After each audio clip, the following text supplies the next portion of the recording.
I would like to talk about the restraint policy. This needs to be thrown out unless you are willing yourself to be restrained exactly like these kids are.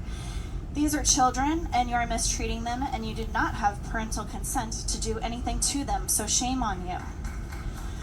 When I start my school year, I like to reflect on the prior year so that I can be better. So let's do some reflection. March 2019-2020 school year. Wednesday, I had to tell them, Wednesday through Friday, I told my students DC trip canceled, end of year dance canceled, safety patrol trip canceled, going online next week. 2020-21 school year. Started online, most students didn't want to participate, teachers were not effective. Depression set in for most students, teachers, and staff. Kids were told that they will kill their family members if they don't mask or if they socialize. Kids silenced, not heard, while board members took pictures and partied maskless. No gyms, after school activities, or interaction with peers. Kids loaded with technology and put in trance-like states. Speech and gains were plummeting. 2021-2022 school year. Burke said we need guns, laws, and lawyers and money.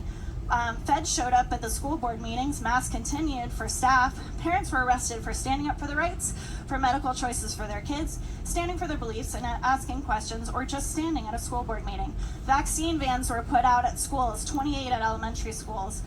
We know now that the data has adverse reactions and you knowingly did it. I was sent home August 9th for not masking.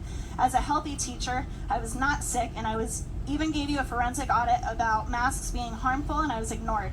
September 18th, school board members went to business development gala. Maskless, partied while kids suffered. Many kids were still living in fear to take off the masks. Depression and suicide rates skyrocketed. I sat through one of those meetings. Parents started FOIA requests to see what y'all were doing. Thanksgiving break, Mike Caruso wrote a letter to have masks taken off staff. November 29th, I was able to return to my classroom. Due to your policies, I was outcasted. I couldn't use common areas. I lost pay for 3 months. I was ignored, talked about, hated for standing up for my belief and health choices and what was good for my health and my family. We saw that the pandemic ruined innocent children and the fun was taken out of their lives. School board starts taking parents out of their policies and procedures, and we had COVID nurses that were even sleeping at schools. ESSER funds go through this year. We even had inappropriate books that were showing oral and sexual intercourse, actual pictures. 2022-23 school year, Activate was pushed, which is a third-party company parents are not happy with.